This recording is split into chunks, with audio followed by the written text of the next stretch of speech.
today's lesson. So tell me what you felt were the strengths of today's lesson. I think the main strength was that I didn't spend too long on anything. At least I felt like I didn't spend too long on anything. And that's been kind of an issue, is focusing on the wrong thing. Yeah. I think having the focus be, getting their initial responses this lesson and prioritizing that helped focus it. So maybe that was a good thing. But then I'm not sure how the way that I led it was just like, don't spend more than, just a question and then a response from the student. I'm getting ideas for the board. Yeah. And then if they say something that I know that can be answered in at least just one more question I asked. Yeah. So there was that. So I think I managed that okay. I think my favorite part of the lesson, the part that I thought went well, was when I was going around to the groups when they were doing the vocabulary thing at the end. Yeah. Every single group had a good question, and every single group seemed pretty engaged before I got there for the most part. There was some good engagement that I saw when I went around to the groups at the end there. So that was probably the best part. But I actually realized I have this issue. I talked to the other student teachers right after that lesson. I was like, I have this thing where afterwards I kind of feel blank. I kind of have a difficult time reflecting on what just happened. I think it's just because I'm lost in the moment of doing it, so it's kind of tough to reflect on it right immediately afterwards. Yeah. So I'm not exactly sure how it went. It felt like it went okay. It felt like it was going well, especially during that last part where I was going around. And that's one of the reasons why it's a really good idea to video yourself. Because you are so caught up in the moment that you're not really thinking about yourself, are you? Not really, You're thinking about what am I doing with this and how am I going to get to the next part. So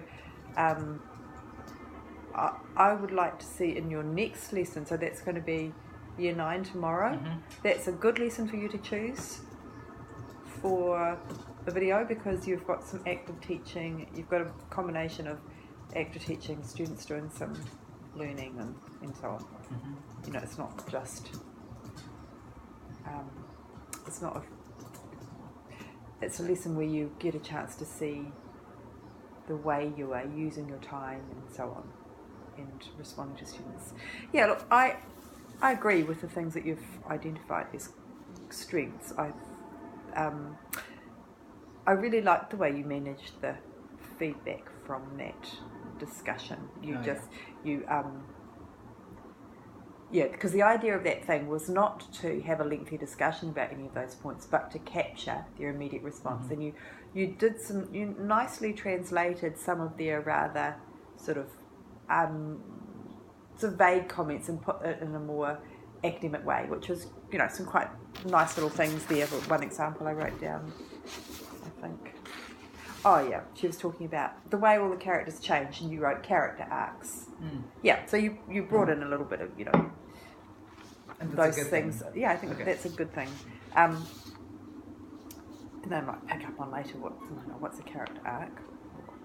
But the purpose of that exercise was not, as I said, was to hear from everybody.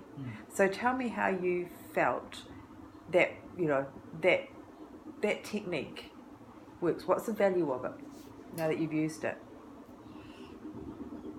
Well, in retrospect, it's like, there are some people that I heard from that I realized that I actually have probably never gotten an answer from anything. And I think it was nice for some students, even when it doubled up and some students gave very similar answers, maybe that could be a good thing, especially when you're just going through them, to see that, for them to see, other people were thinking like me as well. Yeah. So it's validating for them, isn't it? Yeah, self-validating for sure. And seeing everything up there, I think also is good, because in the same way that a word cloud on the internet is useful, which is, when they'll take a concept or something like the Iraq War and they'll pull together all of the most used phrases associated with that word on the internet, period, and make a big cloud out of it. And it's actually a pretty nice visual way of trying to get an idea around what are the main ideas or what are the ideas that are considered important in relation to that. So I thought that was good, just a visual of having everything up there in front of them to see was good. So, but on reflection, I'm thinking maybe I should have had them just take a picture or something, because that was kind of the thing, right? Having everything up there. Yeah. What would have been the value of taking a picture over writing it down? It would be faster. Faster, but would they take it in? Are they going to do anything with that picture? That's a good point. Yeah. Okay. Yeah, I think there's Translation. there's a connection between brain and hand. When you write something down, that has to go through your brain. If you take a photo, it just sits as a static image on their phone. They're not actually doing anything with it. Yeah, so, now that I think about it, it's like if they took a picture, they would probably never look at it again. No, if it's important, make them write it down. Yeah. Yeah. So that was okay. Tell me what happened about why were you rubbing it off the board? What happened there? Oh, so they had just voted on the top terms, or the ones that they thought that were the most important, and I kind of wanted to start focusing more in on that until we got to the top one, so that I could give them the response assignment. So I just forgot, basically. I skipped the step of having them write that down. So started erasing that. So that was probably when it kind of went off a little bit. Yeah. So the things I want to focus on in our discussion, now that I've heard what you saw was good and some points you brought up, are these things. One is using your learning objectives to guide your lesson. And the second main one is your awareness of the classroom environment. And the third one is staying focused on what you're actually intending for the lesson.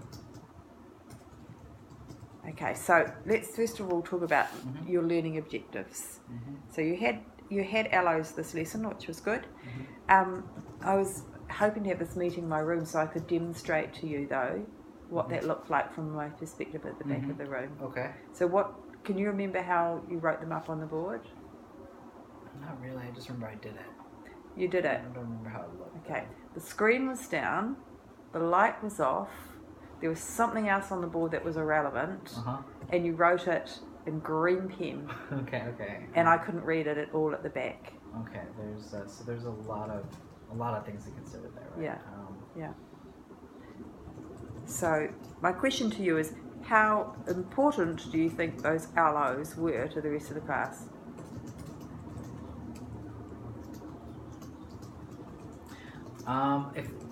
If they couldn't even probably see it, their eyes were probably barely drawn to it then, and so it probably wasn't important at all.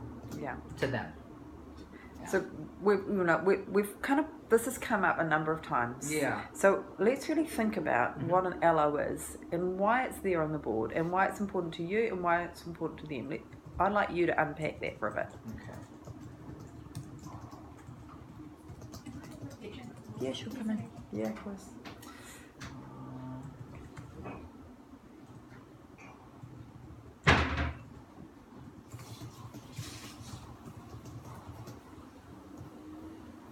Well, just from my perspective, I'll start from me and then I'll move on to the students. For me, it's important because it's just going to be constantly, like you said, it's a reminder. It's using lesson objectives to guide my lesson. If I don't even have that up there, or even have it in my mind, it's not going to, what's the use? So that's for me, to guide me. I guess in the second part is for the students too. If it's bold and up there, and it's up there the whole class, it gives chance for the students, I guess, to reorient themselves if they get, and then they can't pay attention to every single thing every single second. I know that. So when something's going off and they need to reorient themselves, and there's that up there as well. Also, I remember asking in high school just the question to myself, why are we even doing this? And so that's kind of also there too, to reassure them that there is a point to this and there's a clear goal for you to get to by the end, I guess. Yeah. So I am short-sighted and it was dark, so I couldn't see what they were. So can you tell me what they were and what you think the students would have understood about what they're doing and why? Yeah, basically I just said up there that to use like film language that we've learned, to understand, what did I put? Can I look at my lesson plan to see the exact wording of it? Yeah.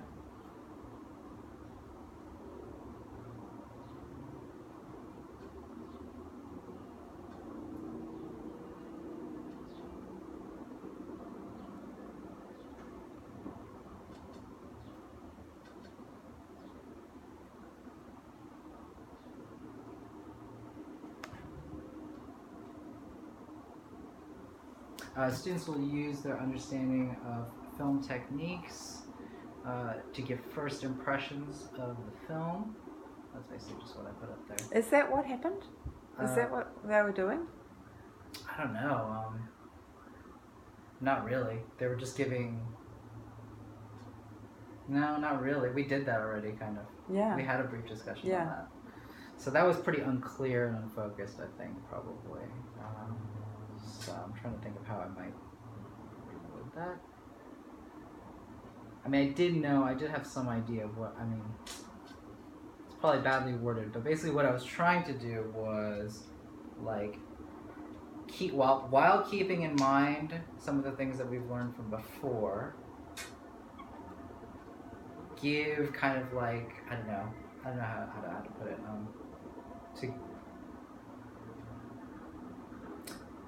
to gauge an idea of what the class's responses were overall, I guess, with that group activity. And then with the language activity, it was to provide them with vocabulary that they could use to discuss these things maybe on a deeper level for the next lesson. Maybe even, So how could you translate that to two really simple statements that the kids would understand?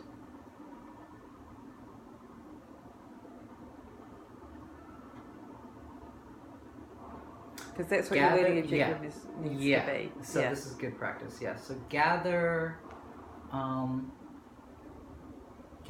impressions. Well, do you think impressions works as a word? Gather impressions from all students.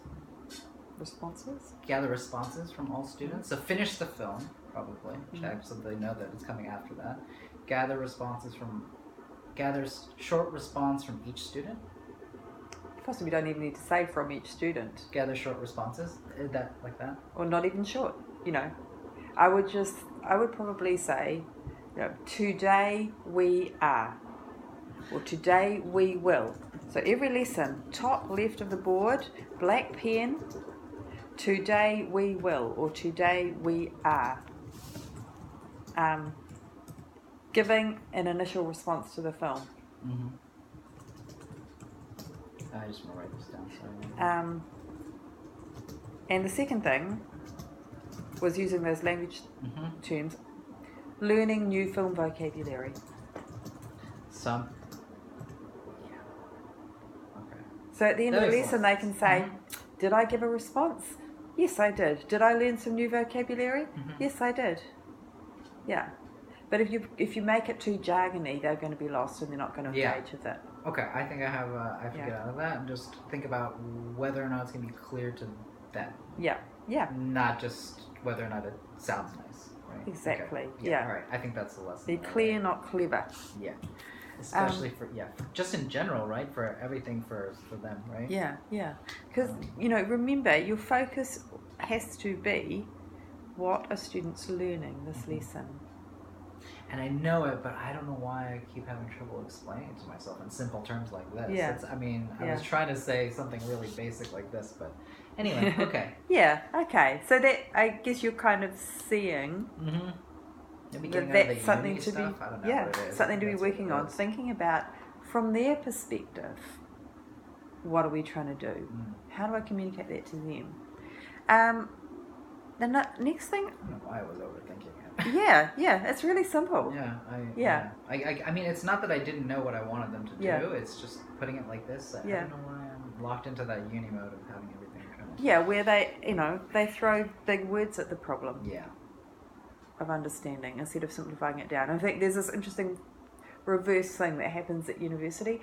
Here at school, I spend my whole time teaching students to write simply, clearly, actively, and then they go to university and they fill it up with obfuscations and normalizations and jargon and make it, simple concepts complicated as they could possibly be. That's why I really like Melanie's essay. She actually came and asked me about it. Yeah. That was a really good example of that. Just being really clear and insightful in it. That's right.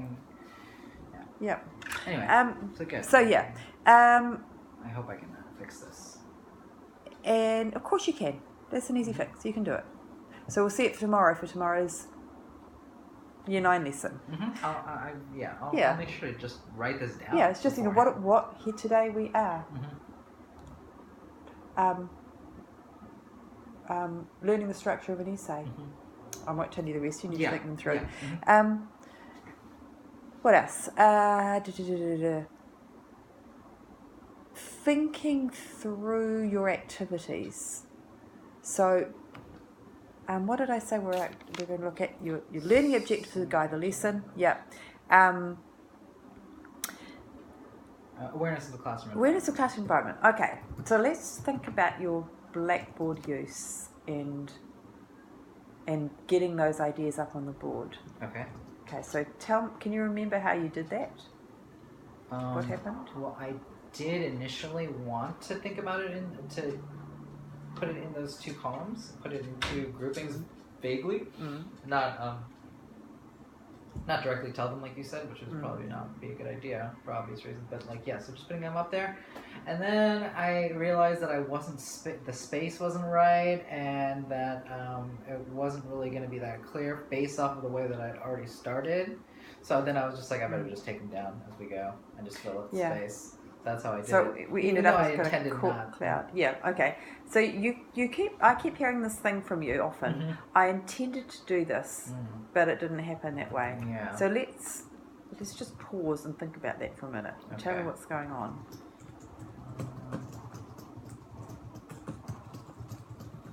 So in that particular situation, I think it was just not being prepped in my head of how I was going to have those terms laid out. I think that's just what it was. Yeah. It was just not having a clear idea of it. And so when I went to go do it, I had a vague idea of it, but so then when I went to go do it, and I assumed that, I would start writing it down, it would become clear as I did it, but it didn't. It went the other way around. So I think I needed, in that specific instance, just to tell myself that I'm just going to do it like this and stick to it. Yeah. And realize that I'm about to get 30 answers. I should probably portion the space and then organize it. So what would have been a better way of organising it? Okay, if you could just rewind it and do that, gather that information again, what would you do?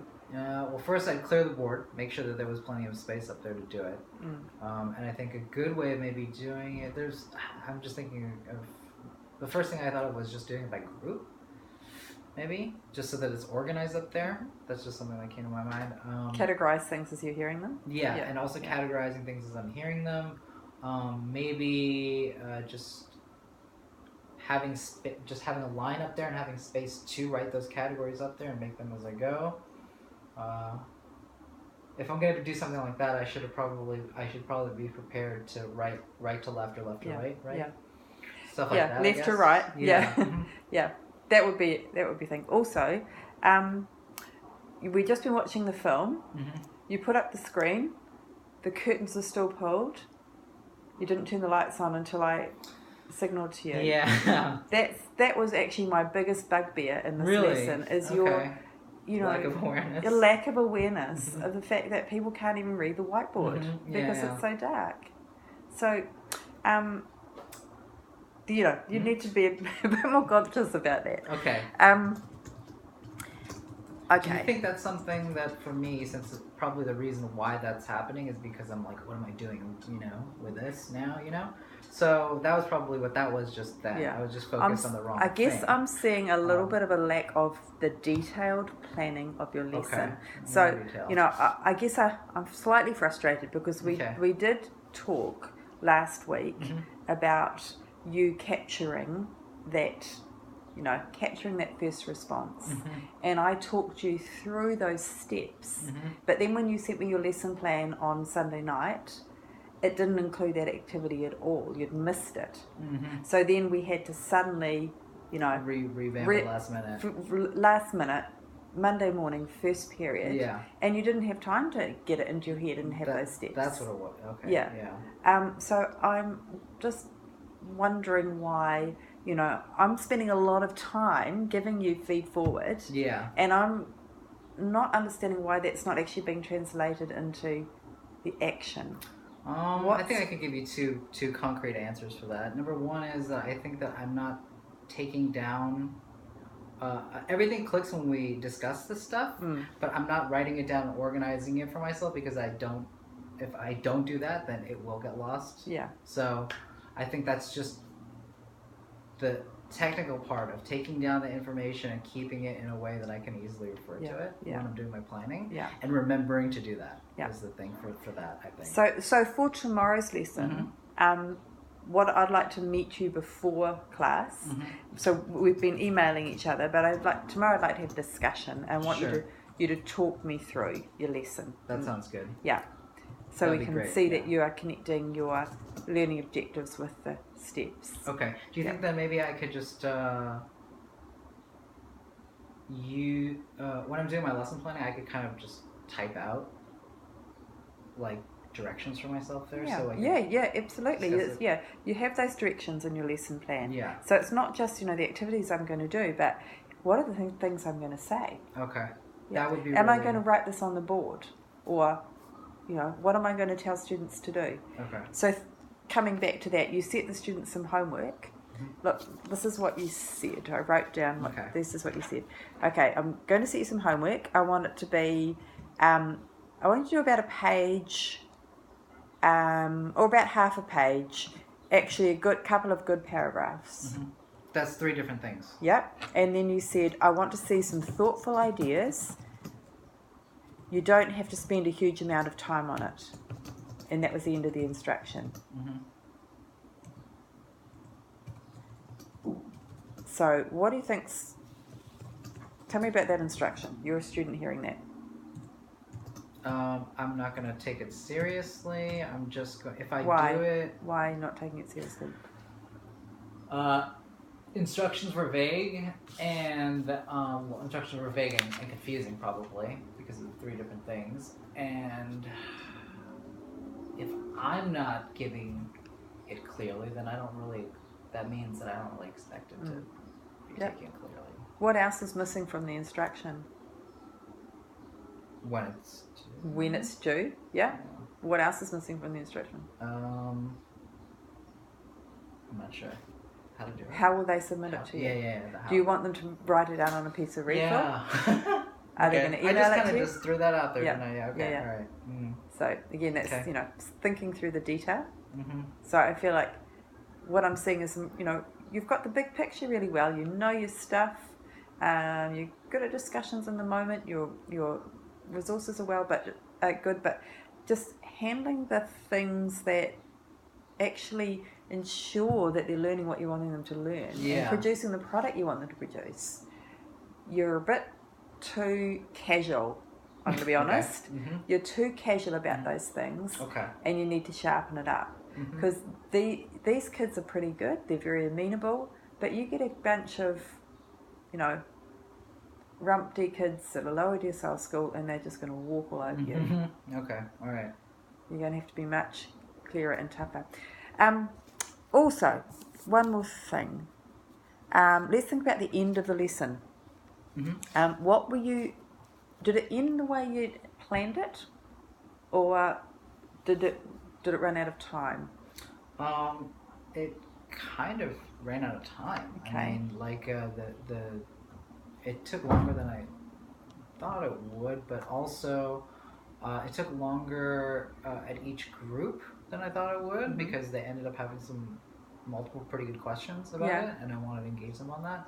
So that ended up taking longer. And so, in those groups, did they all finish the task? They didn't finish. Okay, they didn't finish. That's why I told them at the end. Girls, I know everyone hasn't finished, so let's make sure you save this, keep it for next time. Yeah, they were quite tricky concepts. So you. Did some of the groups that you got around, did they all manage to match them up? Yeah, for the most part. For the most part, except some didn't. Was it necessary to do that with every group? Or could you have maybe gone through the answers Probably as not. a class? I would have saved time to just address basic questions and get them thinking on that, and then pull it together. Probably. So if we have a look at the timing, it was 9:48. So 10 to 10. So you had 15 minutes when you handed out that task, which is quite a good amount of time, still. But at 9:04, so that's a minute before the bell, that's when you actually wrapped it up. So if you're wanting to check that students have connected with your learning objectives, what do you need to do at the end of the lesson? There needs to be some form of getting responses from them to see if they've actually gotten most of it or not. Yeah. So, do we correct that? Do I follow up the next lesson by... Yeah, well, you need to come back to it. Yeah. But it would have been good if that had been contained within the lesson. Yeah, I'm saying now how bad that can be, just because it's like we have to get to it, so now the beginning of next lesson is going to be that, but that's not necessarily the best way to maybe start the next lesson, right? It's not the best way to always have to be catching up with what we did. And there's 2 days, and it's a 2-day break, so they've had a lot of time to forget what you did. So what I would have done is given them the 10 minutes, and then at 9 o'clock, because time is short, said, right, these are the answers. Check that you've got them correctly, and then ask for, because you only got 5 minutes, does anyone have any questions about any of these? The last task, which was matching them to things they saw in the film, that could be something that you come back to because it's quite sophisticated, isn't it? That could be its own kind of activity. Yeah. Okay. Or it might be that the questions might be, well, they might offer an example, for example.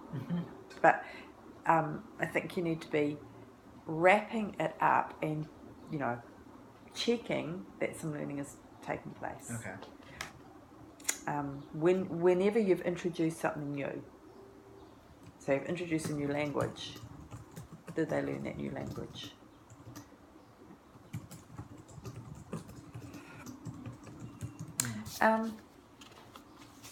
So I was thinking about some things for the next lesson. What are some things that we need to make sure have happened? And so we need to be thinking in each lesson how we're building or setting them up for what's going to come next, and how we're checking that they've learnt what we want them to learn in the last thing. So we've talked about the vocab. We're going to need to come back to that, aren't we? Yep. And the other main thing that we're going to be doing in the next lesson is the close reading of the opening. Yep. So in the close reading of the opening, you're going to be asking them to identify particular film techniques, aren't you? And connect their prior learning of the slideshow we went through with the film. What I would suggest before you do that directly is that you maybe have a quick little quiz. Kahoots can be fun, but they can actually take a little bit of time, but it could be a good thing to do, and keep it for future reference. Okay. But maybe a slideshow, we've got, say, 10 slides. You could take them as screen grabs, and get them to, and you just quickly punching through them, and they have to, they do it as a quiz where they write down what it is. So is it close up, mid shot, low angle, high angle? What are the techniques that you've, to see if they've connected some of those things? Do you think so? That could be a good kind of opening exercise. Yeah. Do you think that could be good as like a multiple choice, or do you think that I should just leave it? Oh, you could do it as a multi-choice. Yeah. Or you could do it, it could be a quick worksheet rather than being a slideshow. It could be just a one-pager, and they have to quickly fill it in. But I think if it is up there and you say, I'm giving you 10 seconds, and then I'm moving on to the next one, you have to hurry up 10 seconds, and then you can just go through them and check each other's answers. Whoever gets full marks, they can have a lolly or something. Cool, yeah. Yeah, those little things are quite a good incentive. Sounds and then, so that's a kind of just a little revision to start with. Okay, I'll think about exactly how I'm going to do that. And then come back to your vocab X. So you're going to have to go through the answers of that. Okay, I need to make sure I don't get hung up on that part. Yeah. There. So it's some quite sophisticated stuff, but its value is going to come in later, isn't it? Ooh.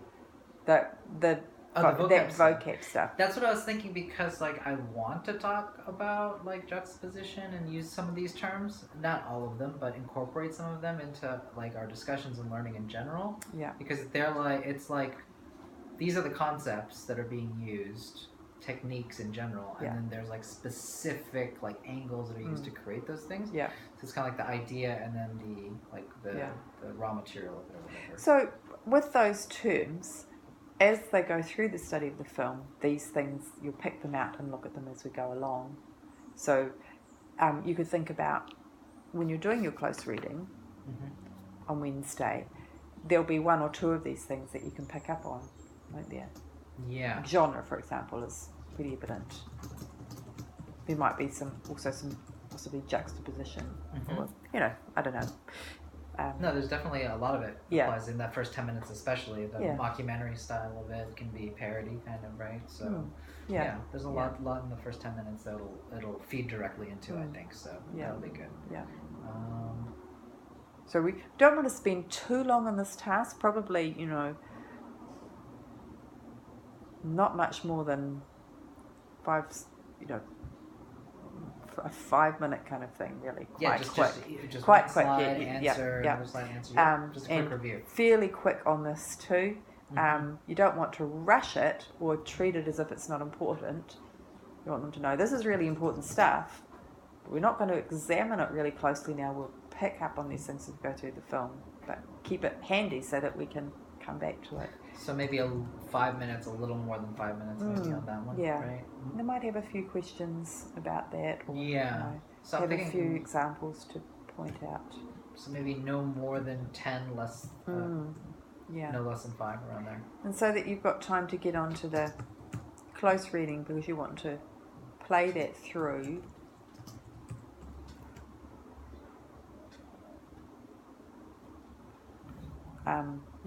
Play that through it in its entirety, with and then go through it bit by bit. Yeah. So the bits I'd really like you to think about, we come back to our LOs. I want you to work out what your LOs actually are. So the question we're always asking ourselves is, what are the students learning this lesson?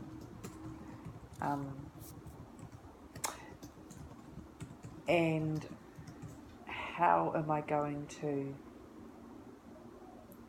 transition, or how am I going to present this part of the lesson? How am I going to present those answers? Am I just going to read them out? Do I want to project them up on the screen? What do I want to do? So you need to think about that.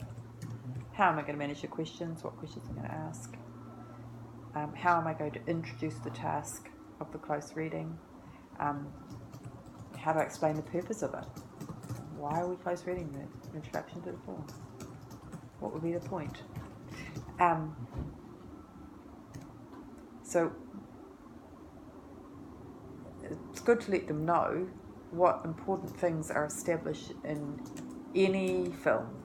So you could ask them that question. You think about any film you've watched. What do you know within the first 5 to 10 minutes? What does a film need to establish?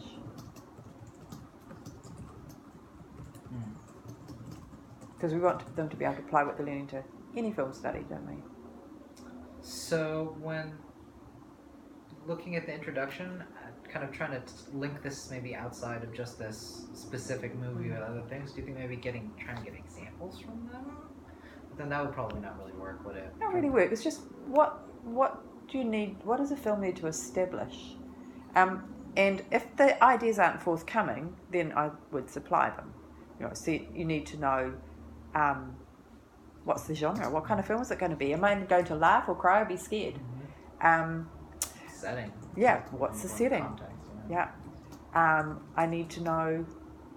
What else do I need to know? Mood or atmosphere, tone. Yeah, mood, tone. Yeah, mood, tone, atmosphere. And I guess I have to know a bit about Who are the characters I'm going to be introduced to? Those are the main things, aren't they? Mm-hmm. How does so often, and by year 12, I'll be getting them to do an essay. I might do it in year 10 too, depending on the film. How do the opening scenes, or how does the opening sequence establish setting, mood, and character? It can also introduce us to the central conflicts too. Mm-hmm. They're all introduced in that short, in that short first 10 minutes. Everything's kind of introduced. Yeah. What are the conflicts that are going to drive this film, to give it tension, to keep us wanting to know what happens and how it's resolved? Yeah. So that's the sort of thing, a boring teacher would just list those on the board, but a teacher who's engaging their class might try and draw that out and see, But don't take too long on it, because it might take forever. Okay, so for which part did I want to ask about? The close reading of the opening. So I have a set of questions there, right? And I do want to stop and focus on a specific part, and then maybe draw out a couple responses. Yeah. And do that as we're watching it on the second run through. But I'm trying to think about when and how I would incorporate the questions into that. Well, maybe you need to sit with your question sheet and go through it yourself and think about when am I going to stop, when am I going to ask the questions. Okay, that sounds like a good idea. Just to prep. Yeah. Okay, so prep that. I'll probably just take some notes to see when I can. Yeah, I'll just write down probably times and then question. Yeah, something. When I'm doing a film study, I usually sit and write myself a detailed analysis of the film. Just sit and unpack it. Yeah. Okay. So I know what I'm wanting to pick out. I think that works. Okay. The how the questions. Okay, that was the last thing I just asked. I think I know what I need to talk about during that close reading. So the kind of things that I want to hit on. Okay. Good. So I'm thinking. Okay. All right. Well, let's